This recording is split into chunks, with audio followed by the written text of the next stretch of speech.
दोस्तों नमस्कार। दोस्तों वोडाफोन आइडिया ने अपने थर्ड क्वार्टर के रिजल्ट्स डिक्लेयर कर दिए हैं और ये आपके पास में पूरा डॉक्यूमेंट है, आपने उसको पढ़ लिया होगा, जो इंटरेस्टेड है वो पढ़ लिया होंगे।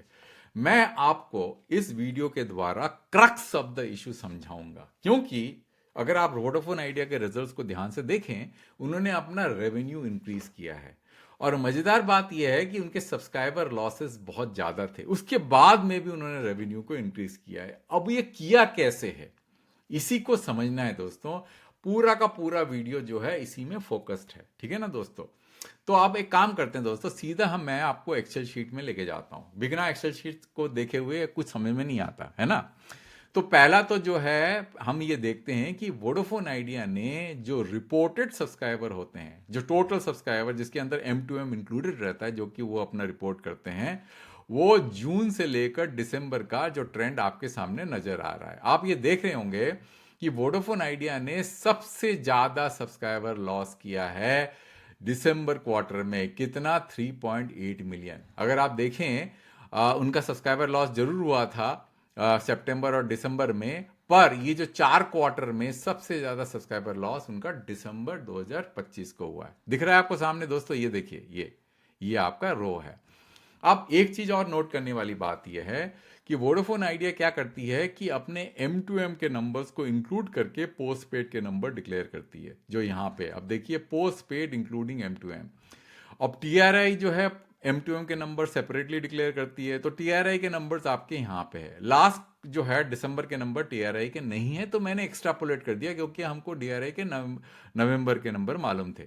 तो नवंबर का जो नंबर है वो शायद TRI का सम 18 पॉइंट समथिंग था, तो मैंने उसको एक्स्ट्रापोलेट करके मैंने जो है 18.3 जो है M2M के नंबर्स, क्योंकि दिसंबर के नंबर नहीं थे तो मैंने दिसंबर के नंबर 18.3 मान लिया। तो मैं एज्यूम कर रहा हूं, क्योंकि दिसंबर का नंबर मैंने एज्यूम किया है M2M का, और हमको जो है वोडाफोन आइडिया ने बताया है कि दिसंबर end of December quarter 28.8 including M2M है। तो मेरा पोस्ट पेड का नंबर हो गया वोडाफोन आइडिया का दिसंबर के महीने में, and of December 10.5 million post paid, जो कि बढ़ रहा है। देखिए धीरे धीरे धीरे बढ़ रहा है, उनका हेल्दी ग्रोथ है पोस्ट पेड में। पहले तो थोड़ा गिरा था मार्च में, उसके बाद में देखिए अब वो बढ़ रहा है। लास्ट क्वार्टर में उनके पोस्ट पेड के सब्सक्राइबर बढ़े हैं। तो एक तो पॉइंट ये हो गया कि एज्यूम कर सकते हैं कि पोस्ट पेड के सब्सक्राइबर जो है 10.1 मिलियन से मतलब 10.5 मिलियन, लगभग 400 के बढ़ा है। तो एक तो इंपॉर्टेंट रीजन है कि उनका रेवेन्यू बढ़ने का। दूसरा, अगर आप देखें उनका प्रीपेड सब्सक्राइबर बेस का जो परसेंटेज ऑफ द टोटल है वो यहां पे अवेलेबल है। देखिए ये नंबर है, और ये नंबर जैसे आप क्या कर सकते हैं, आप आपका प्रीपेड रिपोर्टेड सब्सक्राइबर यहां पे दिखा सकते हैं। तो आप देखेंगे कि इनका प्रीपेड सब्सक्राइबर्स बहुत ज्यादा उनको नुकसान हुआ है इस क्वार्टर में। 4.7 मिलियन का प्रीपेड सब्सक्राइबर गिरा है। तो पोस्ट पेड सब्सक्राइबर जो है वो थोड़ा बड़ा है, प्रीपेड सब्सक्राइबर बहुत ज्यादा गिरा है, तो उनका ओवरऑल सब्सक्राइबर गिरा है 3.8 मिलियन। उसके बावजूद भी रेवेन्यू बढ़ गया है। तो वही चीज हम इस वीडियो में समझने की कोशिश कर रहे हैं। तो वोडाफोन आइडिया अपना ब्लेंडेड आरपू बताती है। देखिए ब्लेंडेड आरपू यहां पे है। तो अभी जो है दिसंबर में उनका ब्लेंडेड आरपू 172 रुपीज जो है 120 रुपीज जो है आरपू 172 रुपीज उन्होंने बताया है, जो कि लास्ट क्वार्टर से बड़ा है। 167 से लेकर काफी ज्यादा बड़ा है, 172 रुपीज हो गया है। और अगर आप एक्सक्लूड कर दें M2M का, तो ये हो गया बढ़ के 180 से लेके बढ़ के 186 हो गया है। और अगर आप M2M का आरपू कैलकुलेट करेंगे तो आप पाएंगे M2M का आरपू जो है उनका 34.9 है, वो बहुत ज्यादा है। मुझे ये भी समझ में नहीं आता कि वोडाफोन का M2M का आरपू इतना ज्यादा कैसे है। इंडस्ट्री अगर रिलायंस का नंबर देखेंगे और अभी 20 के आसपास होगा, तो वोडाफोन आइडिया M2M में काफी अच्छा कर रही है। तो ये करने के बाद में आप ये क्या कर सकते हैं, आप वोडाफोन आइडिया का ब्लेंडेड आर जो आपका जो वो ग्रॉस रेवेन्यू है, क्योंकि आपको ये पता है, आपका जो है टोटल सब्सक्राइबर पता है, ब्लेंडेड आरपू पता है आपको, तो उससे आप जो है कैलकुलेट कर सकते हैं ग्रॉस रेवेन्यू वोडाफोन आइडिया का कितना है। और ये ग्रॉस रेवेन्यू जो है 10,000 करोड़ के आसपास है, और उनका रिपोर्टेड नंबर है 11,323। इसका मतलब अगर आप देखेंगे जो कैलकुलेटेड ग्रॉस रेवेन्यू है, जो कि मैंने सब्सक्राइबर नंबर से कैलकुलेट किया हुआ है, और जो रिपोर्टेड नंबर है उसके लगभग जो है, अगर आप दोनों का रेशियो निकालेंगे, ये लगभग 88.8% आता है लास्ट क्वार्टर में।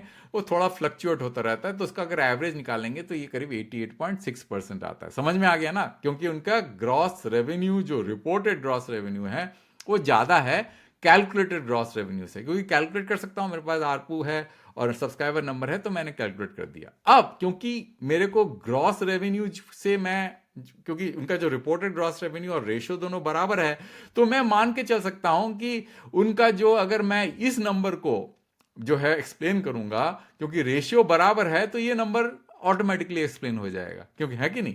क्योंकि ये करीब 86 पॉइंट, अगर ये नंबर देखें जो मैंने कैलकुलेट किया हुआ है, ये 86.6% का परसेंट है उनका रिपोर्टेड नंबर से। तो अगर ये नंबर बढ़ेगा तो उनका रिपोर्टेड नंबर का भी एक्सप्लेनेशन हमको मिल जाएगा, है कि नहीं? तो आप जो है पोस्ट पेड का ग्रॉस रेवेन्यू कैलकुलेट कर सकते हैं। कैसे? क्योंकि आपको पोस्ट पेड के सब्सक्राइबर के नंबर यहां मालूम है, तो मैं यहां पे अगर एवरेज पोस्ट पेड का जो 400 रुपए लेके चलता हूं, तो आपका जो है पोस्ट पेड के रेवेन्यूज आपको यहां मिल जाएंगे। तो लास्ट क्वार्टर में 1237 है, तो इसको अगर मैं 350 कर देता हूं, तो उस हिसाब से आप देखिए नंबर चेंज हो जाएगा। तो मैं 400 लेके चलता हूं कि ये पोस्ट पेड का जो आरपू 400 रुपए है। अब M2M का आराम से कैलकुलेट कर सकते हैं आप, तो ये नंबर M2M का आ गया, क्योंकि मैंने M2M के सब्सक्राइबर कैलकुलेट कर लिए थे और मैंने M2M के आरपू कैलकुलेट कर लिए थे, जो मैंने आपको बता रहा था कि ज्यादा लग रहा है मेरे को, कहाँ गया वो नंबर, ये रहा M2M का।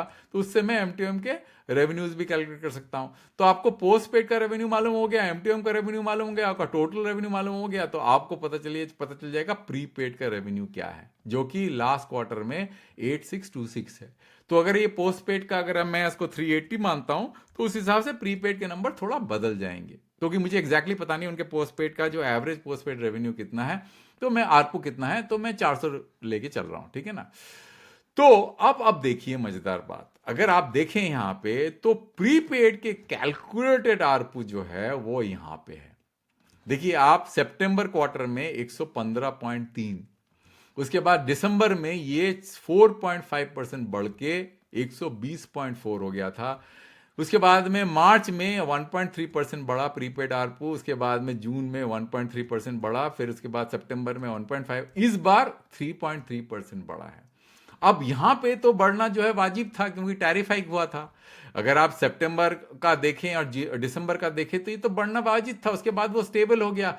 तो इस बार उन्होंने 3.3% अपने प्रीपेड आरपू बढ़ाया। ये बहुत ही ज्यादा इंपॉर्टेंट दोस्तों, इसलिए आप देखिए 125.4 से उन्होंने 129.6 किया। इसलिए दोस्तों जो नंबर गिरे हैं, उनके सब्सक्राइबर नंबर गिरे हैं, और प्रीपेड सब्सक्राइबर नंबर भी उनका 4.7 मिलियन गिरा है, उसके बावजूद भी उनके रेवेन्यू बढ़े हैं। तो सारा खेल जो है आपको इस चार्ट से दिख जाएगा। अगर आप देखें तो उनका जो प्रीपेड के नंबर हैं 80.5 मिलियन, जो इस चार्ट में आपको दिखाया था मैंने, 80.5 मिलियन कहाँ गया, 180.5 मिलियन कहाँ था उनका प्रीपेड के नंबर, ये देखिए 180.5 मिलियन सितंबर से ये नंबर गिर के 164.1 मिलियन हो गया। देखिए 180.5 मिलियन से लेके 164.1 मिलियन हो गया। इस टाइम में उनके जो रेवेन्यूज हैं वो देखिए ऐसे बढ़ा है प्रीपेड के, अब देखिए ऐसे बढ़ गया।